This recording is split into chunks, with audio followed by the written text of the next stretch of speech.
Hello दोस्तों, जय हिंद। मैं advocate Shah Faisal citizen judicial classes से एक बार फिर आपके सामने संविधान के एक महत्वपूर्ण विषय को लेकर। संविधान में आपने सुना होगा CAG, controller and auditor general. कौन होता है ये, क्या कार्यकाल होता है इसका, कौन अपॉइंट किया जाता है और इसका काम क्या होता है। सुना होगा आपने, संसद में सीएजी की रिपोर्ट आई है, सरकार तक गिर जाती है इनकी रिपोर्ट से। ठीक, तो मैं आज आपको सीएजी के बारे में बताऊंगा। सीएजी का क्या काम होता है, क्या ये किस तरह से ये काम करती है, कौन इसे अपॉइंट करता है, ठीक दोस्तों, और कहाँ इसका उल्लेख दे रखा है। ठीक दोस्तों, चलिए शुरू करता हूँ वीडियो। मेरी वीडियो अगर आपको पसंद आती है तो इसे लाइक भी कीजिए और सब्सक्राइब भी कीजिए दोस्तों, ताकि आने वाले समय में आपको और वीडियोस बना के भेज सकूँ। संविधान से रिलेटेड, किसी महत्वपूर्ण विषय से रिलेटेड, सामाजिक विषय से रिलेटेड मैं आपके लिए वीडियोस बनाऊंगा और आपको सेंड करूंगा। बस मुझे प्रोत्साहित करते रहिए दोस्तों। शुरू करता हूँ। देखिए, सीएजी की फुल फॉर्म होती है controller and auditor general, Hindi में नियंत्रक एवं महालेखा परीक्षक। संविधान में इसका उल्लेख आर्टिकल 148 में किया गया है, अनुच्छेद 148 में किया गया है। कौन होता है ये होता है सरकार का अकाउंटेंट।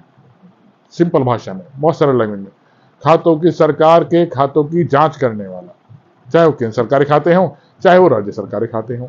ठीक दोस्तों, इसका कार्यकाल 6 साल का होता है। ये राष्ट्रपति द्वारा अपॉइंट किया जाता है, राष्ट्रपति इसे अपॉइंट करते हैं और ये राष्ट्रपति के प्रसाद पर्यंत ही अपने पद पर धारण करता है और राष्ट्रपति को ही त्याग पत्र देता है। ये किसी के प्रति जवाबदेह नहीं होता, सिर्फ राष्ट्रपति के प्रति जवाबदेह होता है। काम क्या है इसका? इसका काम है केंद्र सरकार के जो खाते हैं उनकी जांच करना, राज्य सरकार के जो खाते हैं उनकी जांच करना। जैसे केंद्र सरकार ने किसी मद के लिए रिजर्व बैंक ऑफ इंडिया से या फिर कंसोलिडेटेड फंड से या किसी भी फंड से कुछ पैसा निकाला और उसमें जहां से पैसा निकाला वहां पे लगाया है या नहीं लगाया है।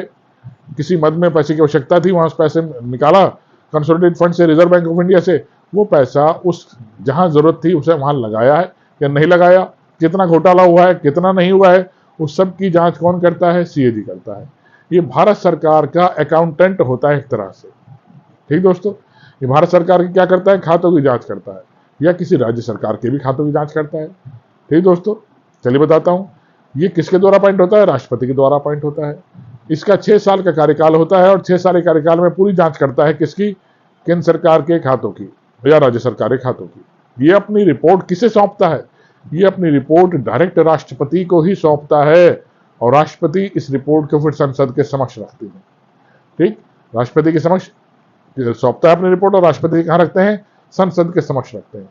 आज 2023 में हमारे जो सीएजी हैं वो गिरीश चंद्र मुर्मू है। माने चलिए, गिरीश चंद्र मुर्मू, हमारी राष्ट्रपति कौन है? द्रौपदी मुर्मू।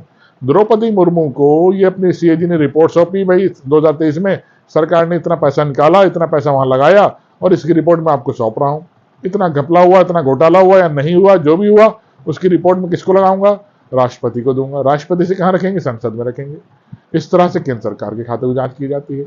अब राज्य सरकार के भी खातों की जांच सीएजी करता है, लेकिन वो रिपोर्ट इसे सौंपता है, वो रिपोर्ट राज्यपाल को सौंपता है। आर्टिकल 148 में ही लिखा है, देखिए आप, वो रिपोर्ट राज्यपाल को सौंपता है। राज्यपाल इसे फिर उस राज्य की विधानसभा या विधानमंडल के समक्ष रखता है। ठीक दोस्तों, विधानसभा क्या होती है? कुछ राज्य ऐसे हैं जहां पर सिर्फ विधानसभाएं हैं। विधानमंडल किसे कहते हैं? जैसे उत्तर प्रदेश है, बिहार है, महाराष्ट्र है, तेलंगाना है, आंध्र प्रदेश है। इन राज्यों में विधानसभा के साथ साथ विधान परिषदें भी है। तो विधानसभा और विधान परिषद के कंबाइंड रूप को विधानमंडल कहा जाता है दोस्तों।